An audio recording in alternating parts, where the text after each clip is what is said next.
ચાલો આજે એક એવી મજાની ગુજરાતી કવિતાને સમજીએ, એવી રચના જે ચોમાસાના આગમનને જીવંત કરી દે છે, જાણે કોઈ રાજવી મહેમાન આવી રહ્યા હોય. કવિતા શરૂ ક્યાંથી થાય છે ખબર છે? કોઈ મોટા તોફાનથી નહીં, પણ એકદમ શાંતિથી, એક રહસ્ય સાથે. કાનમાં પવન કહીને ચાલ્યો. જાણે પવન કોઈ સિક્રેટ મેસેજ લઈને આવ્યો હોય અને ધીમે રહીને આપણા કાનમાં કહીને જતો રહ્યો હોય. આ એક જ લાઇનથી આખી વાર્તાનો પાયો નખાય છે. તો આ છે કવિતાનો પહેલો તબક્કો, એ પવનનો ગણગણાટ, જે એક મોટા બદલાવની, એક મોટા આગમનની જાહેરાત કરે છે, પણ એકદમ હળવેથી. આ કવિતાની ખરી મજા એ જ છે કે એ સીધું કશું નથી કહેતી. એ ધીરે ધીરે એક રહસ્ય ખોલે છે. પેલો પવનનો સંદેશ છે ને, એ આપણા મનમાં એક સવાલ ઊભો કરે છે કે ભાઈ, એવું તો શું કહીને ગયો? અને એ રહસ્ય બીજું કોઈ નહીં પણ આપણી આ કવિતાનો હીરો છે, મેહુલિયો. અને જુઓ, આ ખાલી વરસાદ માટેનો શબ્દ નથી, આ તો એકદમ પ્રેમથી, વાલથી બોલાયેલો શબ્દ છે. જાણે કોઈ એવો મહેમાન જેની બધા આતુરતાથી રાહ જોતા હોય. સારું, તો પવન તો એનો સંદેશો આપીને જતો રહ્યો. હવે શું? હવે વારો છે એક ભવ્ય આગમનનો. જાહેરાત હવે જોરશોરથી થવાની છે. આ પંક્તિ સાંભળો. દૂર દૂર દખ્ખણના ઢોલ વાગ્યા. આ શબ્દોમાં જ એક વજન છે, એક ધ્રુજારી છે. એવું લાગે ને જાણે દૂર ક્યાંક ઢોલ નગારા વાગી રહ્યા હોય અને કોઈ મોટું સરઘસ આપણી તરફ આવી રહ્યું હોય. અને આમાં કવિની કમાલ જુઓ. એમણે હવામાનની એક સામાન્ય ઘટનાને કેવું ભવ્ય રૂપ આપ્યું છે. આ ઢોલ બીજું કંઈ નહીં પણ વાદળોની ગડગડાટ છે. અને દખણ એટલે દક્ષિણ દિશા, જ્યાંથી ચોમાસું ભારતમાં પ્રવેશે છે. તો આ બંને ભેગા થઈને એક એવી અનુભૂતિ કરાવે છે જાણે કોઈ રાજા મહારાજા પધારી રહ્યા હોય. એટલે કહેવાનો મતલબ એ છે કે આ કોઈ આડું-અવડું વાવાઝોડું નથી. ના, આ તો એકદમ શાનદાર, પ્લાન કરેલો પ્રવેશ છે. એક ઉજવણી છે જેની જાહેરાત ઢોલ વગાડીને થઈ રહી છે. ચાલો, ઢોલ વાગી ગયા, જાહેરાત થઈ ગઈ.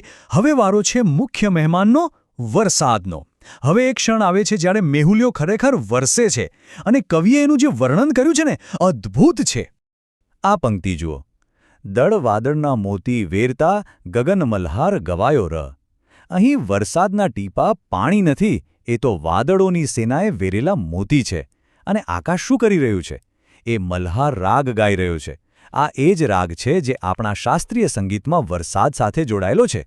આ એક નાનકડા સંદર્ભથી કવિતાની ઊંચાઈ જ અલગ થઈ જાય છે. કવિએ જે શબ્દો વાપર્યા છે ને, એના પર ખાસ ધ્યાન આપવા જેવું છે. આકાશ શું વગાડે છે? ડંકો. એક શાહી જાહેરાત. પેલી ગરમ હવા હવે ઠંડક આપતો પંખો બની ગઈ છે. અને વરસાદના ટીપા? એ તો કિંમતી મોતી છે. દરેક શબ્દ જાણે કેમેરાનો એક શોટ હોય એવું જીવંત ચિત્ર બનાવે છે. અને આ દૃશ્ય એ જ વાતને ફરીથી આપણી સામે મૂકે છે. જાણે વાદળોની ફોજ આખી ધરતી પર મોતી જેવી અમૂલ્ય ભેટ વરસાવી રહી છે. એવી ભેટ જે જીવન લઈને આવે છે. ઓકે, તો વરસાદ વરસી ગયો, પણ પછી શું? એની અસર શું થઈ? હવે આપણે કવિતાના છેલ્લા અને કદાચ સૌથી આનંદવાળા ભાગ તરફ જઈએ છીએ. જોઈએ કે આ વરસાદે દુનિયા પર શું જાદુ કર્યો. તો સૌથી પહેલી અસર કોના પર થાય છે? ધરતી પર.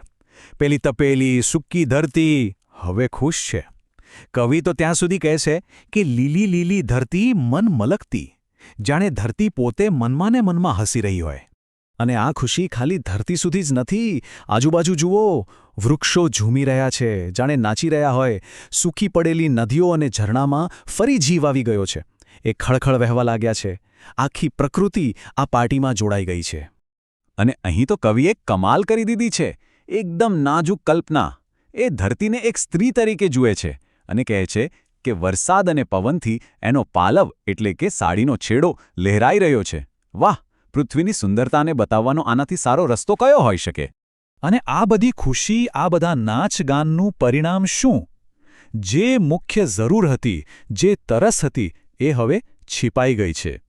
અને આ ખાલી માણસની તરસ નથી. આ ધરતીની, પશુ પક્ષીઓની, ઝાડ પાનની, દરેકની તરસ છે. આ છેલ્લી પંક્તિઓ જાણે આખી કવિતાનો નિચોડ છે. વસુંધરાનો પાલવ લહેરે, તરસ્યાનો જામ ભરાયો રે. એક તરફ પ્રકૃતિની સુંદરતા અને બીજી તરફ જરૂરિયાત પૂરી થવાનો સંતોષ. બસ, આ આગમનનો ઉત્સવ અહીં પૂરો થાય છે. આટલી સુંદર અને જીવંત રચના જેમણે આપણને આપી એ છે શ્રી અવિનાશ વ્યાસ. એમના શબ્દોએ ચોમાસાના આગમનને એક એવો અનુભવ બનાવી દીધો છે જે આપણે ક્યારેય નહીં ભૂલીએ. આ કવિતા આપણને એ શીખવે છે કે પ્રકૃતિની પોતાની એક ભાષા છે, પોતાના સંકેતો છે. આ આપણને વિચારવા પર મજબૂર કરે છે કે આપણી આસપાસ જે પવન વાય છે, જે માટીની સુગંધ આવે છે, એમાં પણ કદાચ આવી જ કેટલીય ઊંડી વાર્તાઓ છુપાયેલી હશે નહીં?